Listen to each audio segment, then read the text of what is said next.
What's going on? Quick preview of tonight's show. Pow, pow, pow, pow. We are here. We are Tuesday, November 1st. Hope everyone had a great Halloween. Hope all the parents taxed their children on that Christmas, on that Halloween candy. But hey, November, my favorite month. Got 2 birthdays this month. My real birthday, and we also got Marine Corps birthday. That's right. We are just 9 short days away from Marine Corps birthday, 10 short days away from Veterans Day and Thanksgiving. What a great month. November 1st. And all of us except for Mr. McClay here are about to turn our clocks back. So keep in mind that, McClay, for future shows, our time will be going backwards soon. And I'm excited because my time goes back while I'm in Disney World. But enough about that. We're going to do a recap on that Cinnamon Toast Crunch Spider-Man cereal we talked about a couple weeks ago. El Beardo Jefe himself is here. He's going to talk about a little bit about Baltimore Comic-Con. And we have some new news on that HBO Max Green Lantern series that I know McClay and myself have been looking forward to. But before we get into that, let's bring everyone in here. From Beyond Wednesdays himself, we have Mr. Brian McClay. What's up, brother? What's going on, man? Oh man, it's been a very interesting week so far. Nothing but audio problems with my new PC, but I think we're getting them figured out. Yeah, that's I always hate those. Tech sucks. Oh, I hate but it keeps me paid. Yeah, it does. Yeah, it does. Well, at least cybersecurity does. But hey, we also have Mr. Rhinoverse, Mr. Ryan Hayslip. Rhinoverse is in the house, barely by the skin of my teeth as usual, but it's been a great time. Missed y'all last week. Glad to see everyone's back to normal. Brian, you definitely were a sight to be seen, Mr. Simple Man there last week. And I don't know if it was like a ongoing morphinization of your costume, but it seemed to change throughout the week. I love stuff like that. Yeah, kids had a good time trick-or-treating. But before we're leaving Andy in the background. But yeah, let's bring in Mr. Comic Man, Andy Alberto Jefe, Mr. Button Pusher. Yeah, we started having a conversation. It's like we're missing someone. Happy Tuesday. It's exciting to be back post-Baltimore. And in the month of November, one of the best months. I, along with Brian here, have 2 birthdays this month, and I am excited to see where things go. Yeah, it's always hard to. I don't know which one I get more excited about. Well, I definitely don't get excited as much for my birthday anymore because it's getting up there in age. So I usually like Marine Corps birthday a little bit more. But yeah, how the hell are you, Alberto Como?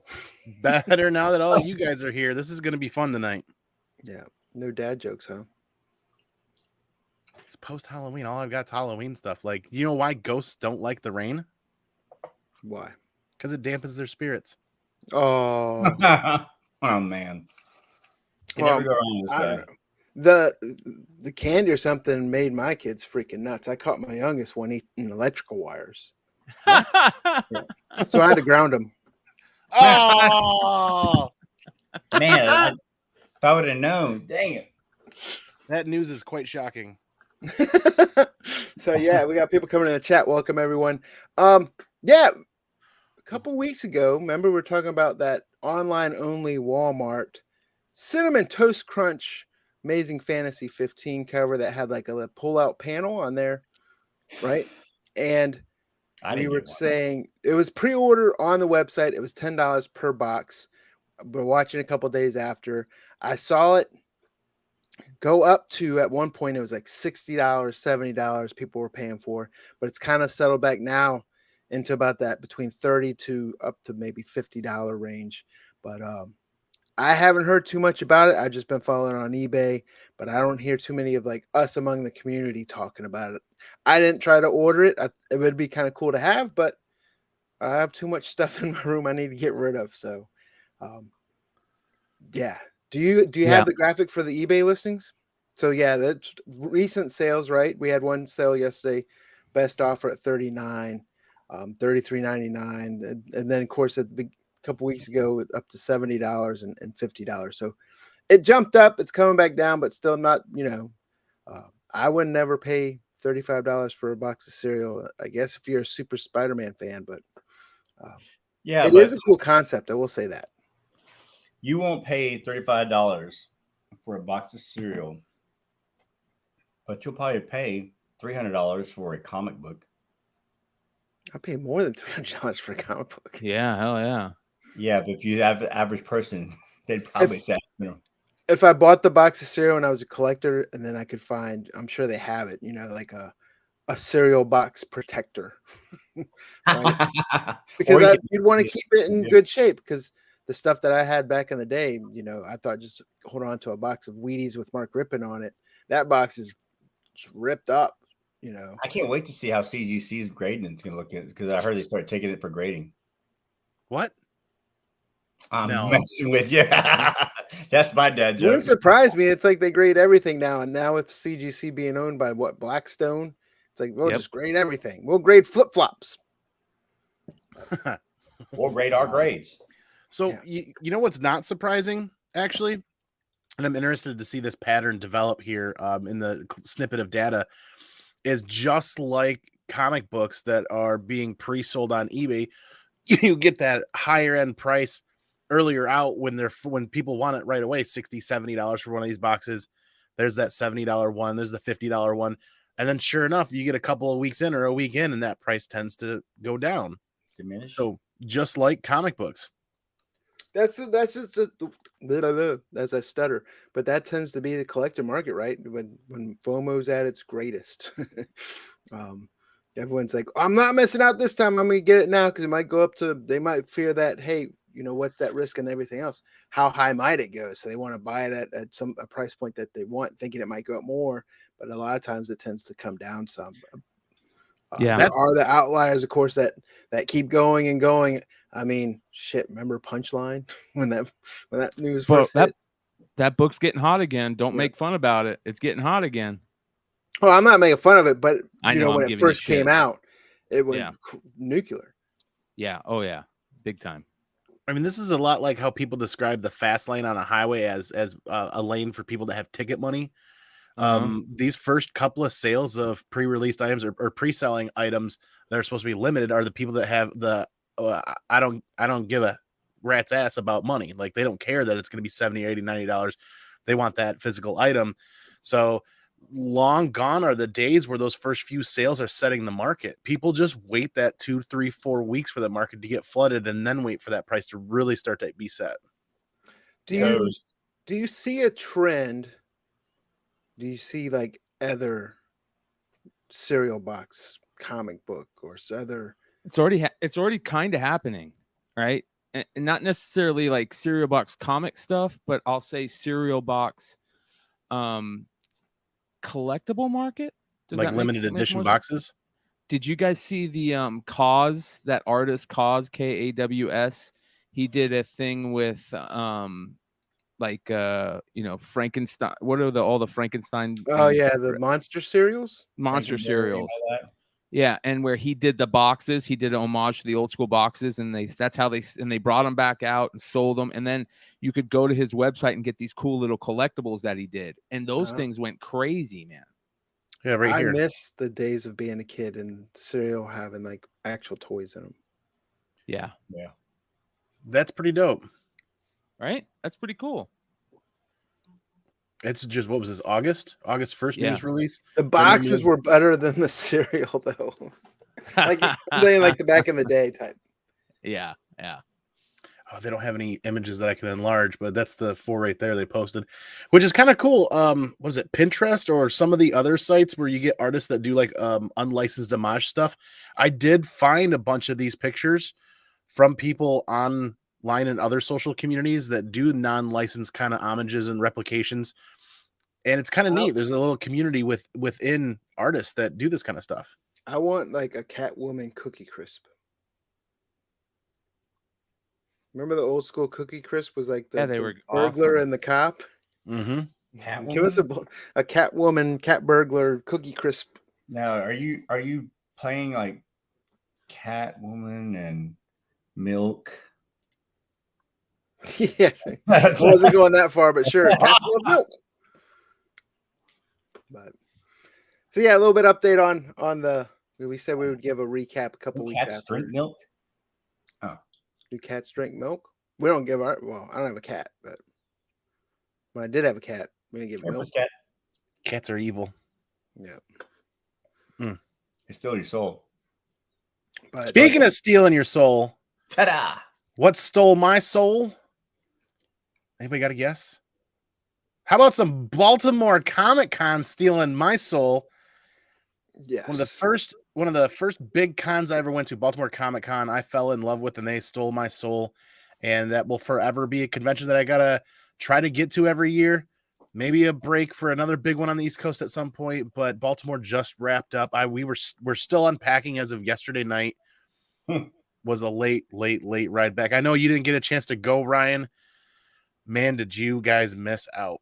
Yeah, it's the first time I missed it. was Well, fun. outside of the COVID year when it was virtual, but it's the first time I missed it in about 7 years. Yeah, dude, I'm really bummed out. I missed it.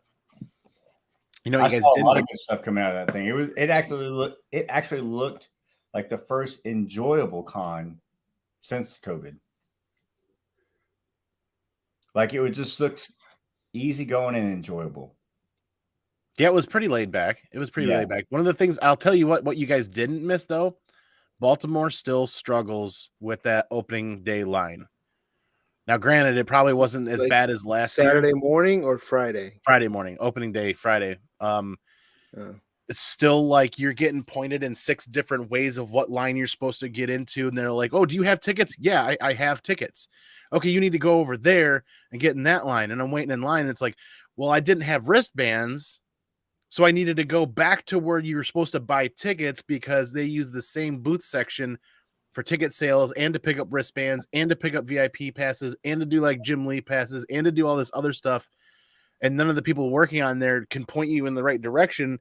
Which section of the convention center did they have it the same as last year? The same as 19. So they had it in the big, I think is the bigger section. Yeah, the one closer to the Hilton. Yep, closer to Pratt Street Ale House. Yep. Yeah. So that was really convenient. This is the first year that I stayed at a hotel that's connected to Sheridan when the con is on that side. So you use the walkway and I stayed at the Hilton last year to do that, and it was on the other side. And that walkway was open and the doors unlocked. You could walk through, and the guard just like they had a coin convention going on actually, just to make sure that people weren't sneaking into that. Just send them on their way. And when you get all the way up and all the way over there, though, there's like no signs. There's like, I don't know if they just had low sales or just weren't expecting a lot of people, but it was the same kind of getting pointed in one direction when you need to really be in this direction. And like, if you prepay your tickets, why not just mail the wristbands or mail? I mean, you look at Reed Pop and they send out the badges in the mail and you can activate them at home. I don't mind paying an extra $1 or something like that to make that happen. Or just email or just mail me the wristbands so that I don't have to wait in 3 lines to get into the real line to get into the convention. So we learned our lesson this year. We didn't go down until right before the convention was opening. And then we had to wait in a couple of different lines to figure out where to go. And at that point, when we were done waiting in that line, the original line of people was already in and on the floor. So all we had to do was turn around, walk down, and go in. So that was kind of nice. But like Baltimore still kind of struggles with that first day door opening, line after line after line after unneeded line. Like, just make it one line and mail the passes out or mail the wristbands out, or have everybody get in one line and have all of those employees that are running that booth, have them walk with their mobile devices one by one down the single line and scan everybody's UPC codes or your codes or your tickets. I wonder if there's a reason they do that, like to kind of, because it's almost like it's got to be an easier way. Oh, there is. There certainly is. They do it for kind of like pause or pace. They could pace people in and out. Maybe I don't know. I'm not hating on Baltimore for any. I'm not really trying to throw shade or hate at them. I'm just saying it's like you're offering suggestions for improvement.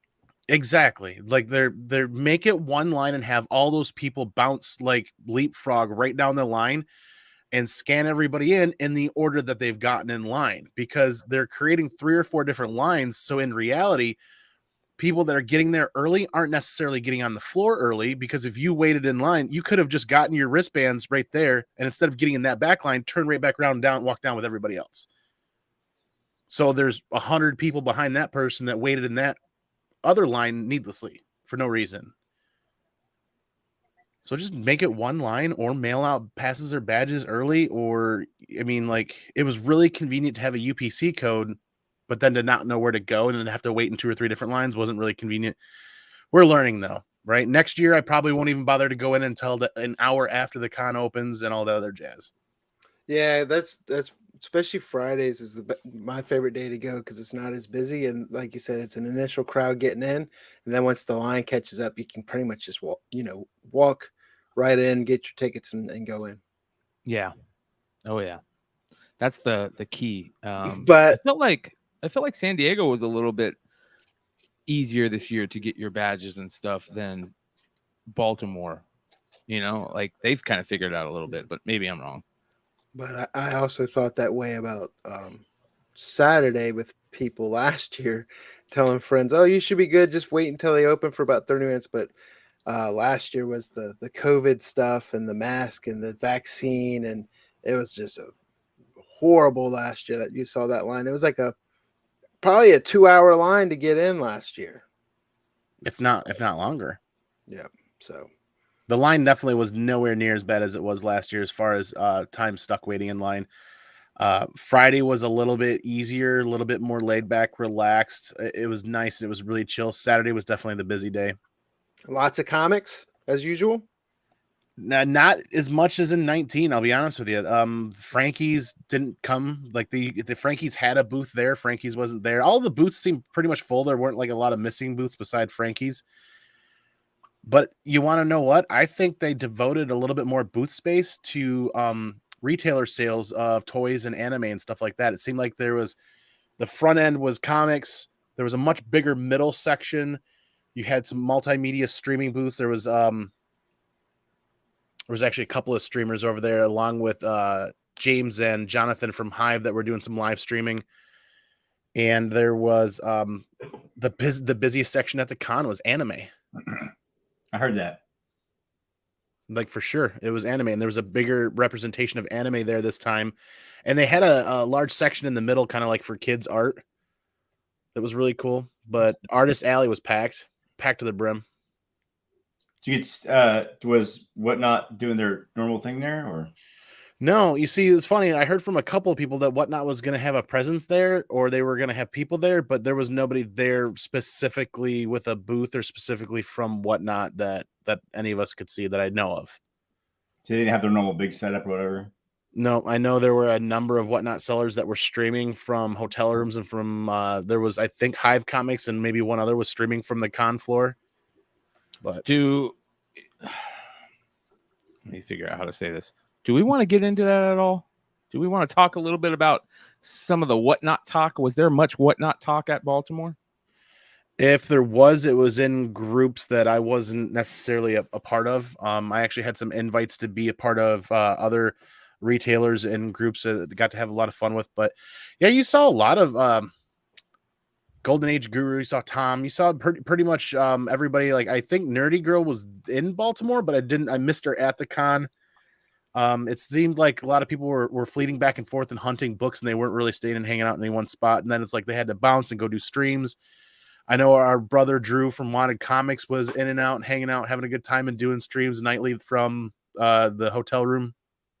But didn't hear a lot of news about Whatnot. He's got something behind that beard of his. Who? No, not you, Andy. The other one, Andy? the new beard, the small one. Me? Yeah. I don't know, man. I've been hearing a lot of news over the last couple days. Hell, over the last week. A lot. Share. Is it confirmed information or just speculation? It's speculation, but you know what I mean? Like, I will say this, and Brian kind of knows this. Andy, you might know this.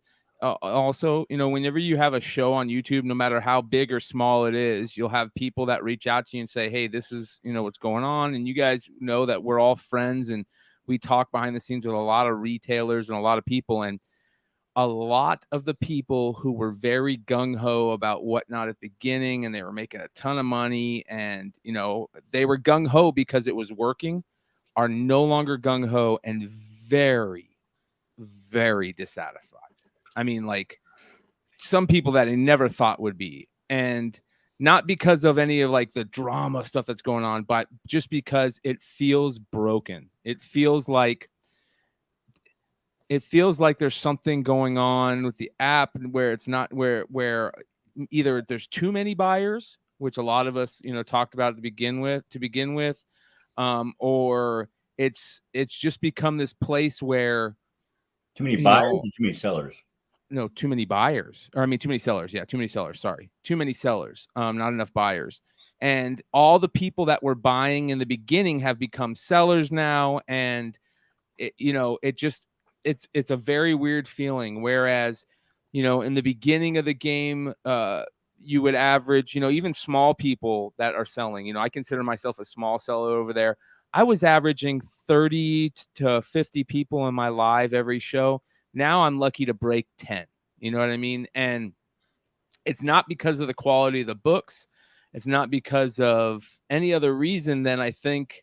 I mean, it could be that we're not selling as much as some of the people, that are going on every day. Like, I know a lot of these big name people are going every day and they're spending a lot of time on there.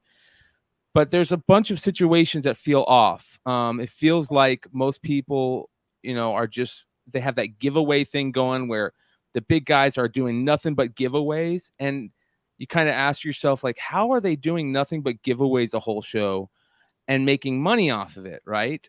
Because one of the things is if you don't have a giveaway up, you aren't going to get people in your thing. When you put a giveaway up, it alerts everybody, hey, there's a giveaway here.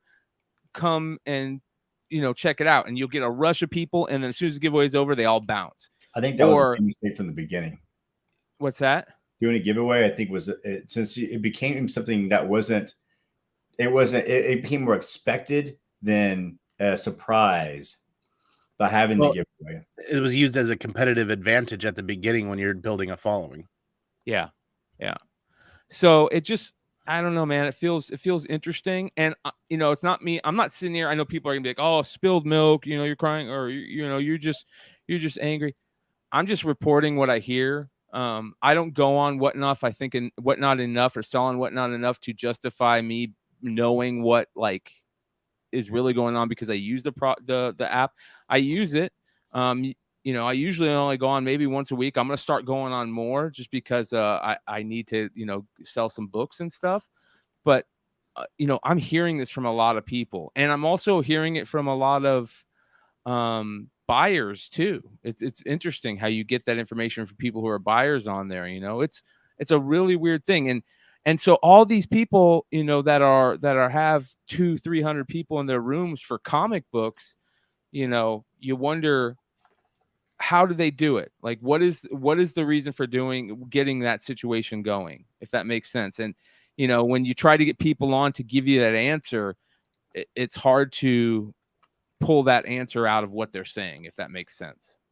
Well, I think whenever Whatnot was all new and shining, it was something that was cool, and everyone kind of got the feeling that it was a place for me now. Comic books, it's a cool spot for comic books, yada yada yada. A lot of people checked it out. Also, at the time, economically, we weren't crunched as we are now. I think across the board, that's another great point. Yeah, as economically, people are a little more strapped, and there wasn't as much liquid assets for them to be able to spend on comics like it was when it first kind of came out. Now, it felt very cliquish. I will say that, like from a like a, I know I got approved finally to sell on there, but I guess I heard some of the rules, which there's a lot of rules that you got to know about. Man, there's so many rules, but I never got the chance to do like any of the selling, but it felt extremely cliquish almost like. And so it was like, it was separate from other things out there that you could buy comic books from and do. And it felt cool because it's like there was people there all the time and you could turn it on. but it also almost seems like, okay, it kind of wore out its welcome. Those that were good on it, I think people that have high viewership or have constant people in their lives would not put it past them that there's people buying bots that can do that can manipulate the system to be able to look like views.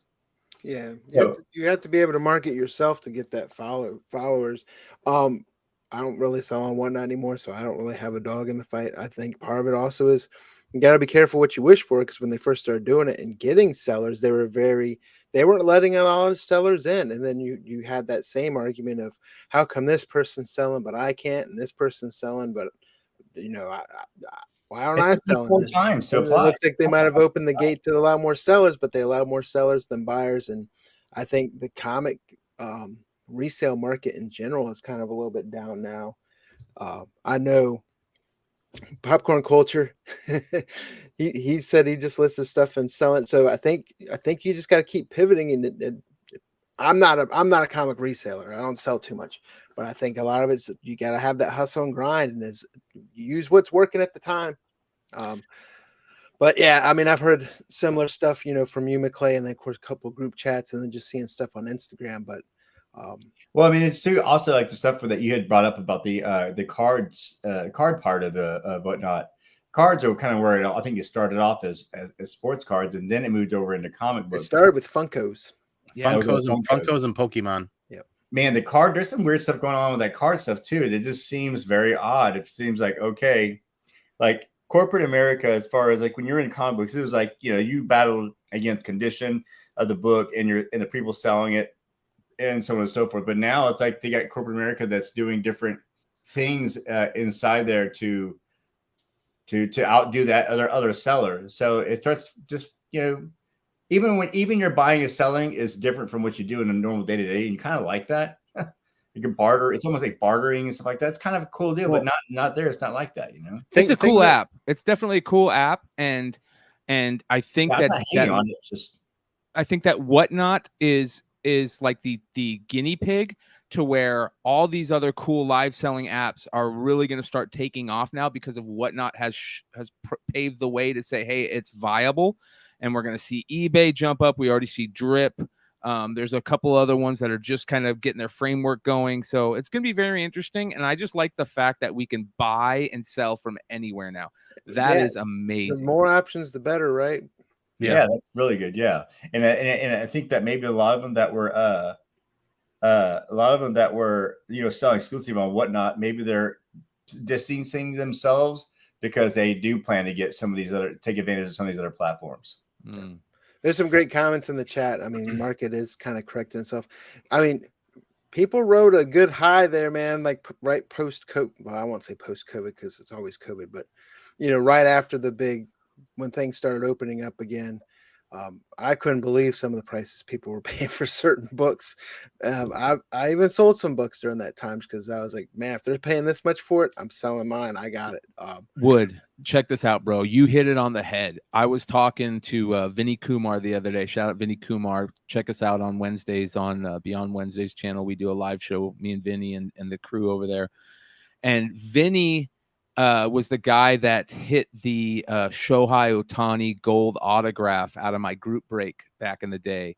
And both him and I took cards. He took the Shohei Ohtani gold auto, and then I took the Ovechkin rookie SP auto. We both had them graded, and we sent them to auction, right? And we sent them to auction right, during the smack middle of the pandemic.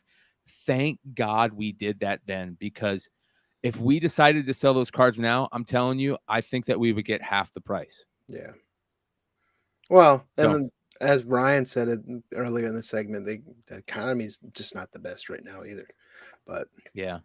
Anyways, I am so sorry, Beardo, we just robbed that topic from you. You can't open that topic. You can't open that topic and not delve into that. Like Brian McClay is right. Like, yeah, we can talk a little bit more about Baltimore here in a nutshell towards the end.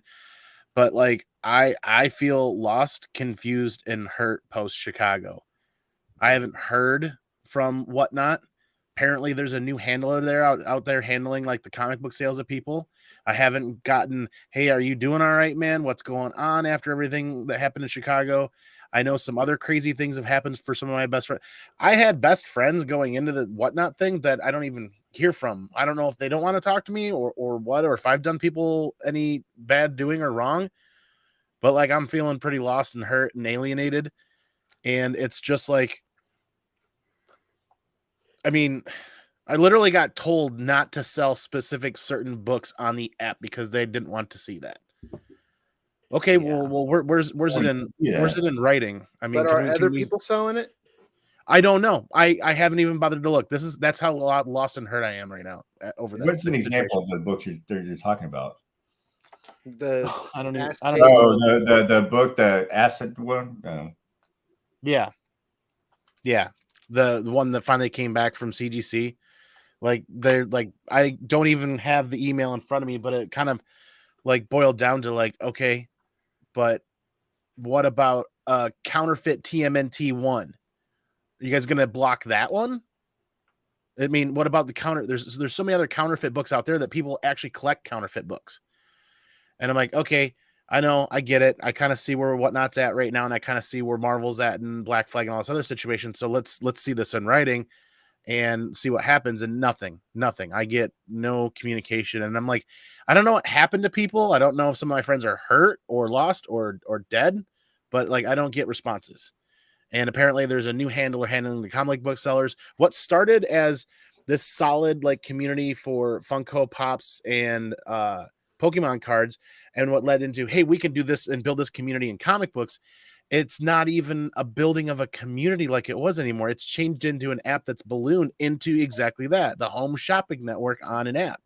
So it's not even focused on a community anymore. You're an ambassador, but you're more like Djibouti when it comes to like ambassador. Well, I wasn't offered to be an ambassador or an employee, or I was told, hey, hire employees to package ship your books, sell. You'll build a community, you'll build a following really fast. And I'm like, I get that. What I put into it is what I'm going to get out. But like now post Chicago, after being pulled into that whole situation, when my wife and I were legitimately standing and waiting in line, it's like, I've got nothing. Yeah. And it's, I think when I talked to Thorough and went on his show that Saturday night in Chicago, I was like, done. Like, I don't know if I got cut off or what, but like, there's no support. There's no messages. There's nothing. And it's just kind of progressed to this point where it's like, you know, you thought they would. The four of us sit and hang out and talk about stuff, and the people that sit here and watch and the followers that listen, this is who we kind of communicate with. But then, you know, what happened to the rest of the other comic book community out there that I was a part of before? Yeah. So that's where we can put a lid on that if you want and move on to the rest of Baltimore, because Baltimore was a blast. So yeah, tell us, you ate good, right? Oh my God, we left an entire, we held to our promise this time around. We left and got there on Wednesday. We went super early. It's an 11 to 12 hour drive from where we live in Michigan, depending on traffic. So we got there at 10 p.m., crashed, got into the hotel, and then woke up with the idea of spending Thursday out on the town. We were going to check out the fort. We discovered, oh yeah, there's this app called Uber where we can go and do a bunch of other things, and wound up at the casino and walked around and did some people watching at the casino.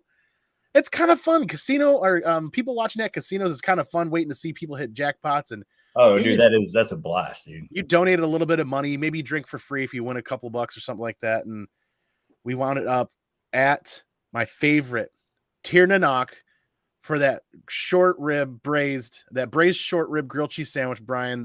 That's now a yearly tradition. Yeah. That was phenomenal. And then we sat there sipping on pints, and then just started bar hopping from noon in the afternoon till 2:00 in the morning as Big Legs showed up. Aaron Yee started showing up, Yeezy Yee, and everybody just started filtering in.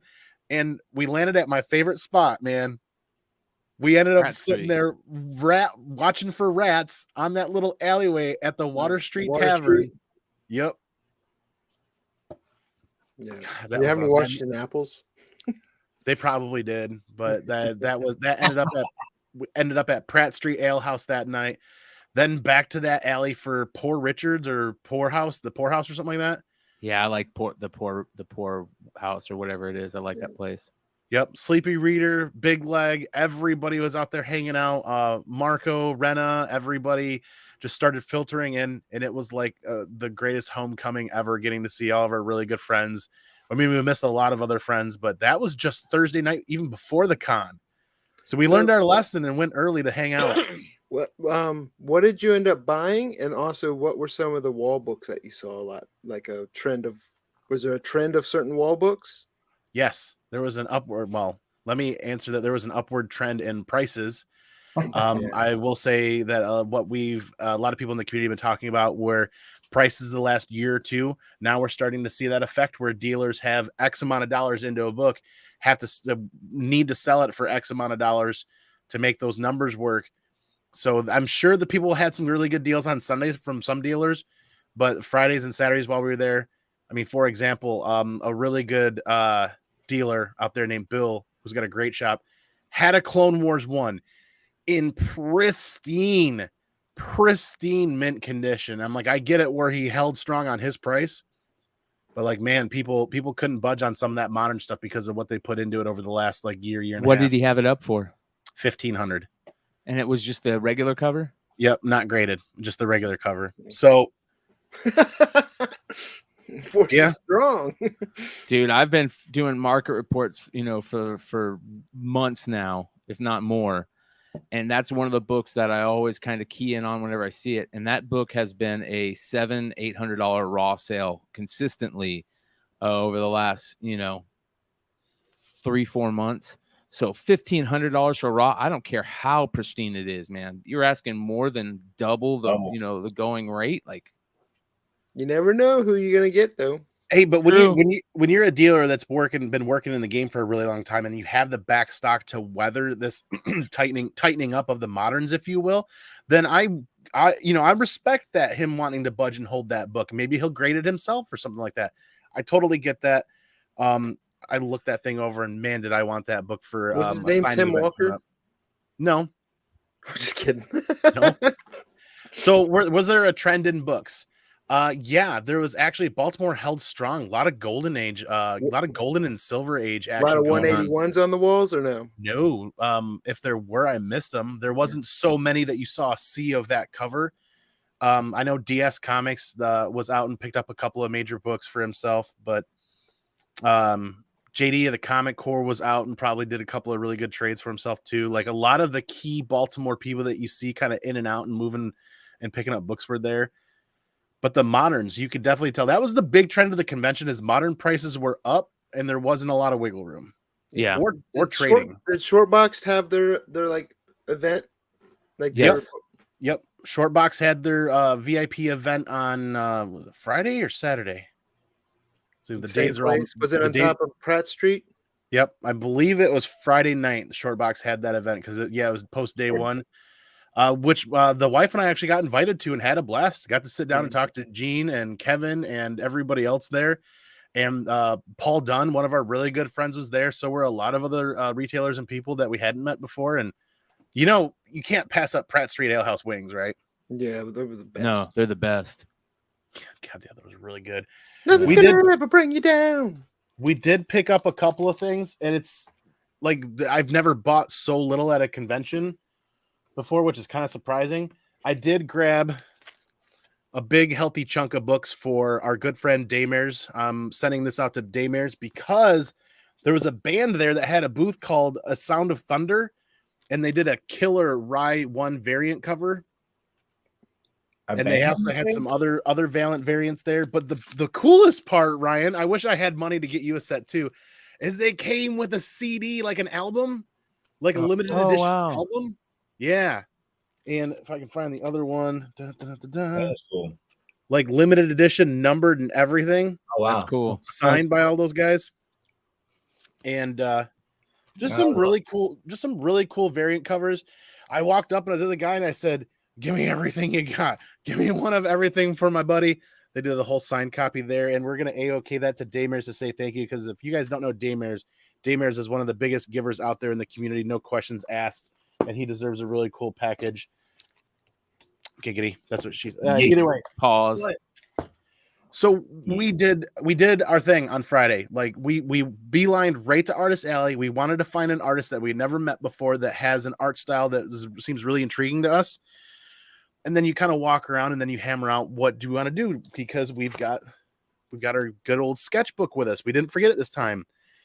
And what stopped me in my tracks, there's always at least one artist that stops me in my tracks every year at Baltimore, and that artist was Matt Brosh. I think it's pronounced Brosh. Matt, later on, correct me in the comments down below. But we saw this CGC graded Horizon Zero Dawn Liberation #1, and this is an art cover. This is the sketch variant, all blank on the back. This is Matt's art. His first time going to a convention. If anybody has played Horizon, you'll know that this is one of the tall neck machines in there. And the reason why I stopped us in our tracks is because my son at 5, almost 6 years old, has been absolutely mimicking the tall neck, like caveman art from the game all over the driveway whenever he's out playing. So we bought this for him as a Christmas gift. Thought it'd be really cool. This will be his first comic book ever. And then we asked Matt if he had time for a sketch this weekend. And he said, absolutely. So we handed him the sketchbook. And that's kind of where, like, you walk around and you kind of talk, trying to figure out, what you're going to do. And I apparently lost the front. And we started talking video games, obviously, because of that Horizon cover. So we landed on actually doing a Last of Us piece, because it's been in the news a lot. And he did a full page, full color, Joel and Ellie, with the city in the background and with wow, dude. Yep. You know what he charged for this? $60. Mm-mm. $60 way. for a full color page, Joel and Ellie. I'd rather have that than the $1,500. Make that big screen. Make it the own screen. Make it the big screen. It's kind of hard. It's kind of hard to do with two hands, but you can't get everyone else out. We can do that. You're soloed out. Yeah, you can just solo yourself. Right click, go to There we go. So this is, as you guys can see, it's like it's a little bit bigger than a comic book. So full color page, Joel and Ellie. Cool, dude. That's amazing, dude. That's for $60. I agree with Wood. I would much rather have that than the Ahsoka 1 or the Clone Wars 1. $1,500. Dude, that's freaking awesome. Yeah. So the reason why we're hunting that book is because Ashley Eckstein and Matt Lantern are both going to be at GalaxyCon in Columbus in December. So we wanted to do a double signed Clone Wars 1 if we could afford one. But that's the best part of Baltimore is they have literally like the best artist alley where you can go get a page like this for $60. Obviously, we paid him more than $60. He put almost 2 full con days into that.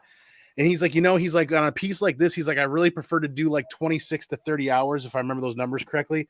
And I'm like, bro, this is perfect, man. We absolutely love it. Telling him the story about Last of Us and how we discovered that. And then we picked up that book from him. That's going to be my son's first comic book ever. That's cool. Going to be hanging up on the wall in his room because he loves that tall neck from Horizon.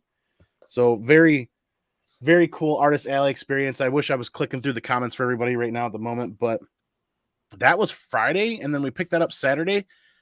And then again, turn around Saturday, hanging out with amazing friends. We hit up more restaurants. We actually did the Uber ride out to Thames Street Oyster House, or Thames or Thames. $33 lobster roll. Yeah. Best damn thing I've ever put in my mouth. Eaten ever. That I've never had a lobster roll that amazing, and it was to die for. The place is so cool and quaint, and like you got to get in there and give it a try. But God, it was just the best weekend ever to hang out and hobnob and bounce around with friends and make a bunch more cool friends. I'm rambling now, but I mean, you guys missed out on a really awesome Baltimore. Yeah, well, I'm really that jealous. It's good to see you, Andy.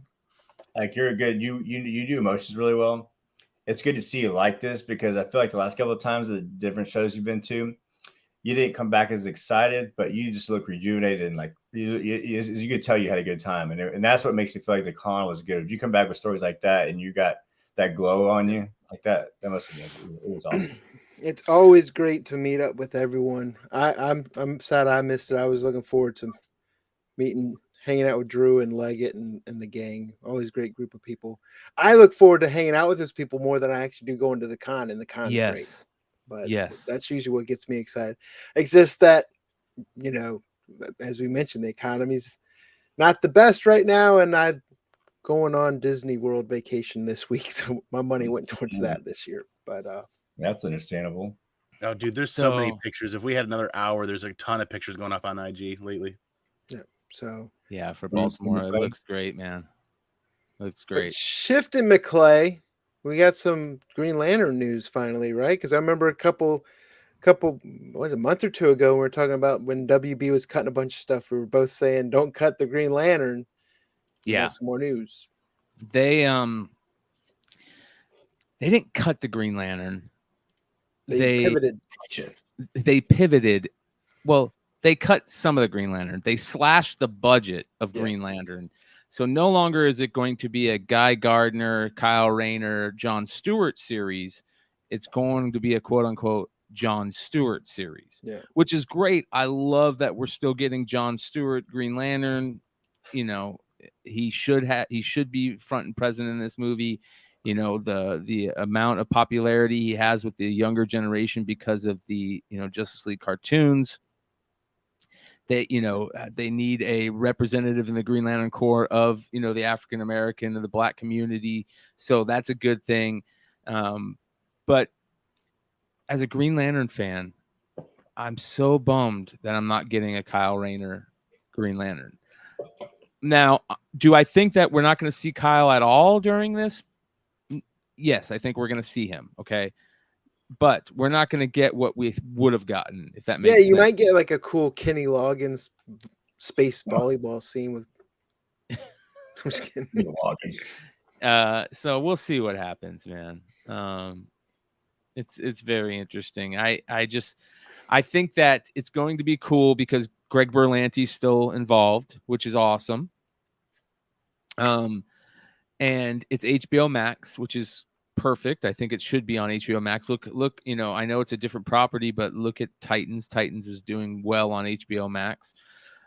Green Lantern is going to be great because they can do it in a space thing. It doesn't have to have anything to do with Earth. I think it's going to be great, man. I think it's going to be excellent. It just, the budget has been chopped. And, you know, Greg Gunn getting involved, or not Greg Gunn. What's his name? Gunn.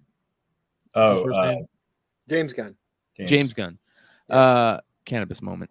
James Gunn getting involved now as the, you know, overseer of everything DC Warner Brothers movie properties is very interesting in the Green Lantern world, because that means we could, if he could talk his way into maybe getting a Lobo in that series. Ooh, man, a James Gunn Lobo series, introduce him in Green Lantern, you know, out there riding around the space highways, and you flip that into a Lobo series by James Gunn. Perfect. Yeah. Absolutely perfect. So we'll see what happens there. Because wasn't at one time Mark Guggenheim was doing some writing for it, and I don't see his name mentioned in there anymore. No, it's not. That's a bummer. That's a big bummer because Guggenheim is great. Yeah, he did a lot of stuff for the birth of the Arrowverse. Yep. But yep. Yeah, shout out to popcorn culture. Sorry, man, what a night. I'm dying. But yeah, a lot of great comments going on in the chat as well. But so popcorn culture, I got something I do want to say real quick to you guys.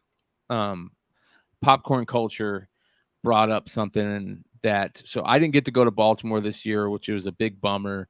I had my best friend had his movie premiere, his TV show / series premiere, which was really fun. We went to it and it was a blast. It was awesome to get to see it on a big screen, and everybody loved it. And, you know, great turnout, and, you know, positive, you know, reviews and everything.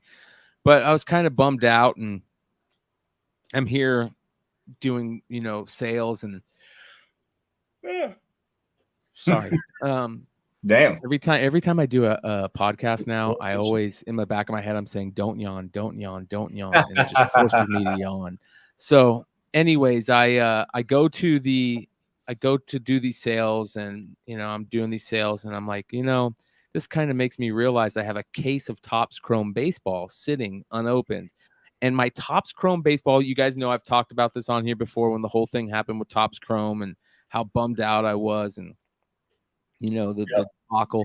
That piece went from being worth $9,000 on the secondary market to now it's only selling for maybe $2,400. I paid $3,600 for it, so I was just bummed out. I'm like, there's no way that I am going to make any money selling this thing. Let's just open it, right?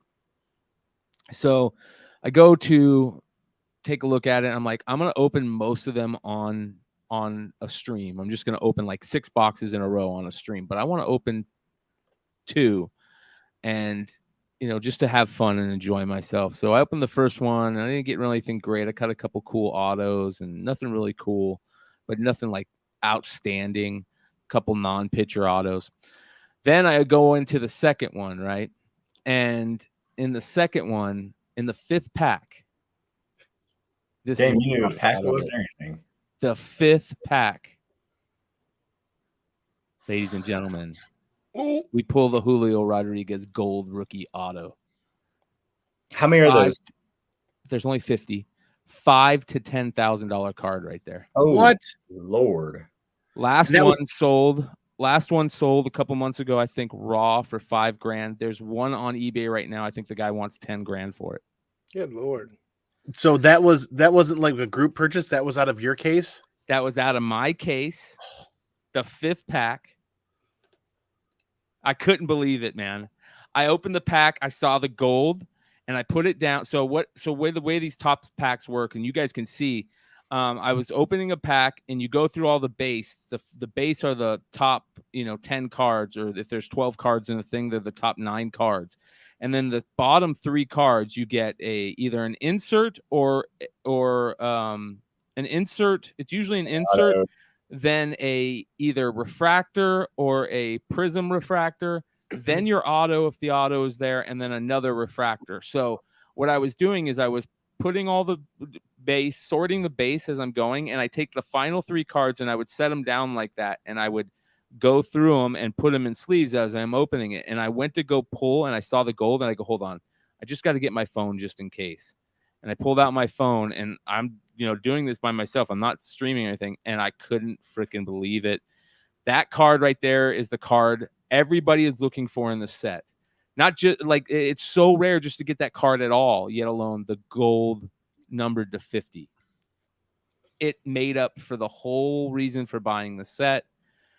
Karma works in mysterious ways, and this is definitely karma going, hey, you kind of got screwed on this. You had good intentions. You kind of got screwed on it. So here you go. Enjoy. So I'll be coming out ahead on this case instead of, going from wanting to make us $7,000 profit to be negative $8,000, That feeling is cool. I can relate to it a little bit, not as big as that, but like, I remember I decided to do, I guess I had to open some blasters and whatnot. I said, let me just do it on a stream. I was like, I said I had nothing to do, and I did it.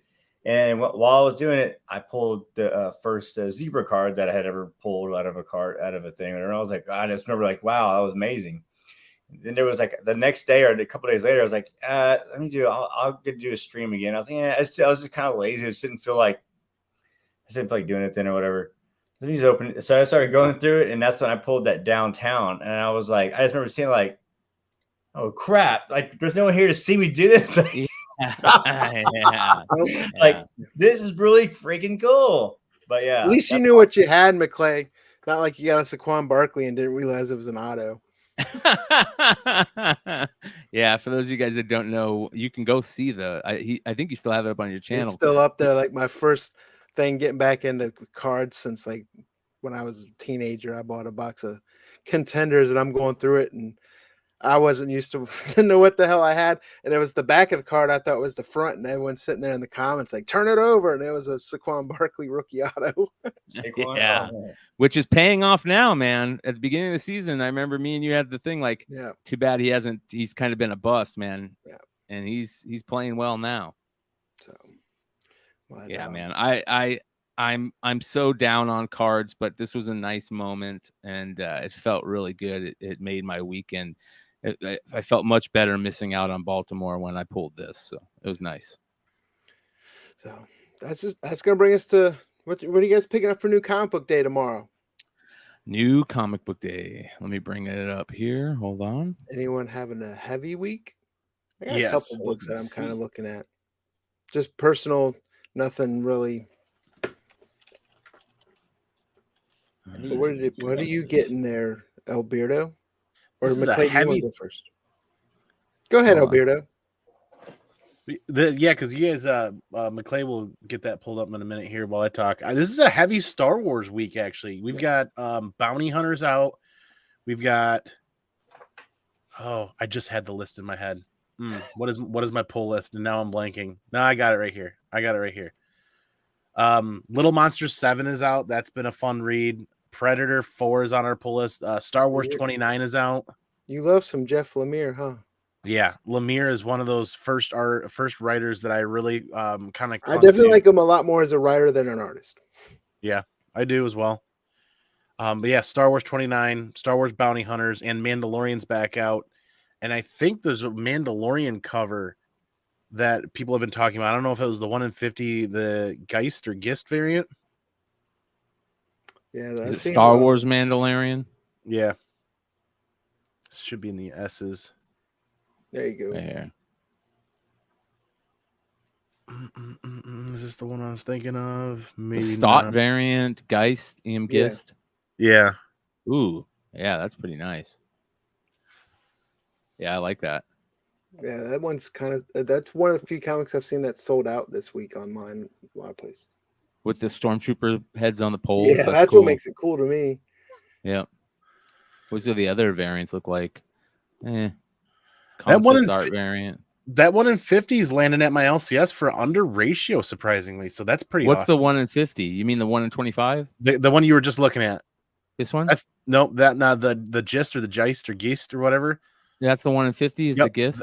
Okay. Yep. That one we're picking up for well below ratio tomorrow, thankfully. That's kind of nice. So I'm kind of that modern market. This is going to be good for me picking up new comic book day books with this modern market. Yeah. That Christopher action figure one is pretty cool looking. Where is it? I don't see it. They don't have Star one. Wars is all I know. It's it's a Star Wars one. Oh, and 29. Yes. 28. There you 29? go. Next one. Right there. Let's take a look at it. That's an interesting cover by itself. Yeah. That's very interesting. Here's the Padme or the It's kind of cool looking. I like the those variants that they're doing now. That's kind of like the movie cover type stuff. Yeah, that's I like that one too. I saw that. That's bad. Yeah, because so Clark. What they're capitalizing on here, and I hope they listen to the community, is it's showing almost the entire lightsaber, which is what a lot of people were asking for from those Sprouse variants from the last 6 to 10 months. So Great that's point. Really dope. I hope we get to see a variant of that every cover now coming out for Star Wars. Well, that's what it looks like. It was a trend because I think there might be another book that kind of has a similar style variant. It's the same artist too. I forget the Mandalorian one. At first glance, that main cover on the Mandalorian, I could have swore that was Batman. Ooh, Lashley connecting cover for the Bounty Hunters. Ken Lashley's awesome. Mm-hmm. This is the one you were talking about, Brian. Yeah. That's great, dude. Yes. I might have to get these. I might have to order all of these. Are these the first two? I believe so. It's the first time I've seen them. All 3 of those Bounty Hunter books are covered price. I could tell you right now, these are great buys, especially to flip, to hold. I think these are great buys. Yeah. These covers are exciting enough that I want to do my new comic book day show tomorrow. I want to hop back out of retirement for that because there's a lot of exciting Star Wars covers. Yeah, these are going on my I'm definitely gonna cue in on these. These are beautiful. Great job, Torrin Clark. Wow. Yeah. That Mandalorian one, it looks like the one right next to it, right? Yeah. Right. Cover A on the right. Yeah, it's Batman. Grogu. Yeah. Nice little Grogu cover too. But that's what I'm picking up tomorrow. I know there's a lot of other exciting stuff out there, and I was just going to go through the list while you guys go. I really like those two books. Of course, I'm gonna pick up, continue to read Batman. I'm not picking it up, but I'm quote unquote reading it. Yeah. There's a really cool Matina cover though. Look at this Matina. That's cool. Ooh, Yeah. ooh, Yeah. love the coloration on that. Yeah, this is the mix that they did for, what was this for that they did this for? There was a variant that they did this color combo. But let's see here. There's a Jock foil cardstock variant. Look at that. Foil. Ooh. That's gonna look great in foil. Oh man, that looks Like the sick. black and yellow. Cool. Here's the 90s. Those 90 foil embossed Yeah, variants are coming there's that out. Joker one that looks pretty sweet too. Yeah, so those will be out this week. But yeah, man, very, very cool stuff from Batman. I think the Batman storyline is great. That's a great, great cover too, right there. That's Simone DeMeo. Beautiful, soft, very. I love soft, that softness that certain artists have. That soft light they're able to get with the Yes. I just saw this. What is this? John Royal. Look at that. Yeah. Wow. Belit and Valeria. That is. Wow. Look at the. I look at these. Nice skull cover. Yeah, these are nice. I like these. I like that one too. That the one bottom middle. This one right here. Yeah. Yeah, it's like that. Ooh, anime style. Yeah, and I'm not a big anime fan. Yeah, that's man. Yeah, that's a good. That's a good one. It gets a little more windier there. Tell you what. Okay. Here. Bloodstained Teeth. That wasn't that great of a series. Captain Marvel. The Dark Messiah. The Death Rage has some cool covers too. There's an homage you might like there. There you go. Yeah, look at that one, you guys. That's dope. That's money right there. Yeah. In my opinion, anybody that's a big Ghost Rider fan is going to have that book. Yeah. And you pick up affordable 9.8s of that as they get graded. Nice. Here's the Death Rage. Yeah, there's a couple cool covers for that. Ooh, second there's print. A John variant. Royal for that also. Look at that. Wow. Second print negative space variant. Ooh, look at this. Holy cow. Wow. I like. Wow. That is amazing. Oh man. That should almost have a 900 number on it. Yeah, damn right. Here's the John Royal. I can treat it like a 900 number. Oh, that one got tiny. I mean, what? Yeah. That's what she said. There's two different versions of John Royal. There's a risque and a regular. Merc Publishing is killing it, man. Merc Publishing is just doing a great, great job. Congrats to them. I never see them at a convention though. Yeah. Damage Control. I didn't know Damage Control was back. Was the Fire Girl? What was it? Was that its own series or what was that? Death Rage. Emo Girls or Emo Girl. That's interesting. Never heard of that. Go back to. There's a lot of interesting covers this week where they almost feel like homages, but they're not. If that makes sense. Well, yeah. Look at New Champions of Shazam. There's a Jen Bartel cover for that might look like an homage type. That one's good right there. All right, let's see the Jen Bartel. Ooh, wow, that's Ben Caldwell. Hold on. What does that remind you of? Oh yeah, totally reminds me of it.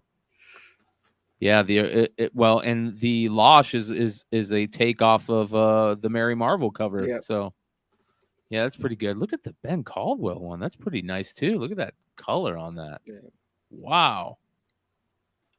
That's great. There was one I saw up here. Let's see if there's any good Milo Pony ones for all the bronies out there. Is there a Trish Forstner cover? We've got Trish Forstner variant. There's the variant. Ooh, Trish Forstner variant. Yeah. That's excellent. I love her line work. I really do. I'm surprised she's like, I don't know enough of her background, but I'd be shocked to hear if she was not a tattoo artist at one point. No, because that line work is legit. Look at that. That looks beautiful. Never Ender. Did you guys ever check out? Did you ever look into this? Mm-mm. That looks interesting. Look at there's Survival Street number 4. Being an 80s fan, there's a cover there that it's One row up to the right. Ooh. There you go. Look at what is that? Ooh. Good old Muppet Show. That's badass. Look at this one too. Holy cow. Great color on it. Yeah. Man, that's good. I'm liking what I'm seeing out of new books. There's a new Turtles Morning Adventures. Oh, they're redoing the Teenage Mutant Ninja Turtles Adventures style. This is issue number 2. Ooh. And they got variants for it. Let's see here. Billy Martin, 1 in 10 incentive variant. That's cool. I like the art on these. These are going to do well, I think. And then there was one that I saw that I thought Ryan would like called Monsters of Metal. What? Ooh. It's from ID. From Opus. I saw that. Monsters of Metal. Opus is doing good too lately. Ooh, that looks badass. Look at that. Yeah, that's awesome. Damn. Damn. I don't know if I can. How am I going to get that? Great job, Opus and Merc. Oh, it's a connecting cover, it looks like. Yeah. Oh, badass. Hell They're yeah. Connecting. Look, they got them all. They got every single person, so you can connect them all. This is, yeah, I think this is worth, dude, this is worth, oh, look at this one. This is worth picking up every issue. Holy moly, man. These are beautiful. I need to put an order in tonight. I'm short on the ball on this one. I feel like do 2 orders. I feel like this is one of those series that my LCS probably won't have, or didn't get a chance to order, or did figure that nobody would buy. But then there's going to be like Opus? 10 people are going to be asking for this tomorrow. You Easy. can get them on Midtown. Okay. If you want to shop Midtown. Man, that's awesome, dude. Those are great. Opus. Great job. Disturb stuff, huh? Yeah. They must be doing something. They have something with musicians going on. Look at the Maria Wolf incentive. Maria Wolf is so great. Oh man. Oh, that's badass. Medusa. That's so cool. Damn. Dude, Maria Wolf is so good. I'm gonna definitely buy this series. I'm gonna buy every single one except for the 1 in 5. I don't know if I like the 1 in 5. Yeah, I'm not a fan of the 1 in 5. I want to see them in their instruments. I don't want to see them do all that. Yeah. That's good stuff, man. There's some good books out this week. What about the Joker? Let's take a look at the Joker. Yeah, the Joker 90s one's pretty cool. Ooh, that's a good one too. Like the 90s one is great, dude. Kelly Jones. Yeah.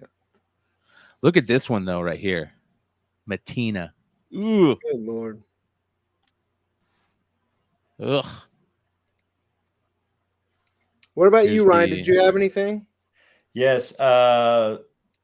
Mine's just normal stuff. I'm gonna get that metal, Monsters of Metal for sure. Now, thank you, sir, for keeping an eye on that. I'm gonna pick up the Hulk issue that's coming out, and because I've been reading that. I know y'all don't like it, but I do. How's it been lately? Not memorable. That's a cool Ryan Otley cover. That's for sure. The beginning, I liked. I have to go back. I don't know if it's because it's been spaced out between or what, but I have to go back and read the newer stuff on it. And then Savage Avengers. I've been liking Savage Avengers. The reading on that. That's actually been pretty interesting for me. I've enjoyed that. To the right there, right there, up to the right. Yep, there you go. There's a couple covers to that. I've been digging that. Anti-Venom? Yeah, Anti-Venom's in that one. So it's part of the Savage Avengers. Are you getting Deadpool #1? I am not. Volume 627? I'm waiting for 630 to come out. No, Savage Avengers, the Hulk. I feel like there was one more that I was looking at. Let me see if I remember. Ooh, look at these. The Poison Ivy covers. Yeah, the Warren Lau. Ooh. Buddy's looking forward to that Poison Ivy stuff. Zach. Yeah. Oh, look at the Frizen. Wow. There's a ton of Deadpool covers. Beautiful stuff. Good stuff. Yeah, Savage Avengers and Hulk is the only thing. And then Monsters of Metal. Here's a Yeah, quick stop. Yeah. A bunch of homages to old school books. Blunt Man and Dark Horse Chronic has that stuff. other Wait, what one, was that? Go back. Oh, It's Blunt Man and Chronic. yeah, it looked a lot like a Variant last week. Variant came out. I don't know if y'all have been reading. That's been pretty cool to read. That came out last week, but they had a real old school cover like that. That Night of the Ghoul has those cool Francavilla covers. Ghoul. Down one Who's to that? the Ghoul? left. There you go. Ooh, Snyder that's and creepy. Francavilla is doing interior, I believe, on it. Wow, look at that. Rajagoo.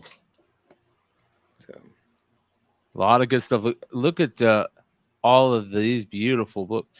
You know what? I do have something to talk about now that I see it. Did you guys see this? Look how many variants there are for this. What is That's that? not even, this isn't even a quarter of the variants. There's like 30 variants for this book. Wow. 30. Why?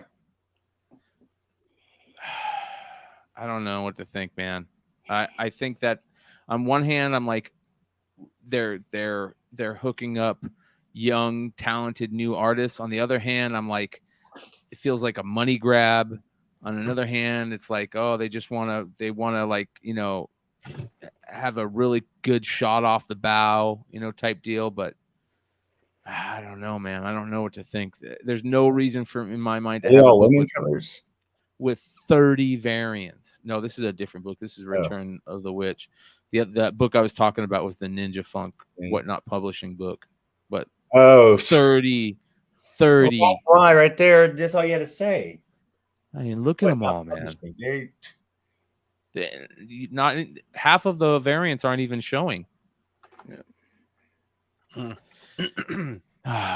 Slowly, these publishers will start realizing that we're the exclusive variant market and the variant market are ruining. I mean, it's a weird way to say it because a lot of people love collecting variants, and you know, most people are like, "What do you mean it's ruining the comic market? Like, people love them." Well, they love the good ones. The bad ones just sit and collect dust. Yeah, or it could just be we're getting to become that get off my lawn. I think it's a little bit of both, dude. I think there's definitely a level of oversaturation happening at this point in time. All across the board. What about you, Brian? What are you about picking me? up? Yeah. Like I said, Night of the Ghoul, that Survival Street I'm looking at. There's one book, Tiger Division, right? From Marvel, I believe. Oh, yeah. That's a good book to pick up spec-wise, too. Yeah, I was going to pick up a couple copies of Cover A and just... Ooh, look at the art germ. Holy cow. That's pretty close to Snow on like the second print of... God, that's going to kill me now. I'm not going to remember it. New Agents There's two Momokos. There's this Momoko, which isn't bad for Momoko. It's actually pretty decent for Momoko. And then there's a Chibi Momoko variant. I kind of like that one better, but I'm not. That's a good one to pick up. I mean, we just got done talking about how busy the anime section of a con was and how much busier they're getting. Anime covers are a good thing to look for. That right there might be the pick of this spec-wise of the week. A Yoon 1 in 50 Tiger Division 1 White Fox. That's it. And I wouldn't discount picking up a couple Cover A's. Just I mean, that one's good too. That one's really, really good, actually. Yeah. And if you're a Tiger Bad Idea Division fan, Escape from Wyoming comes out tomorrow. I'm definitely a Bad Idea fan. Let's take a look at that.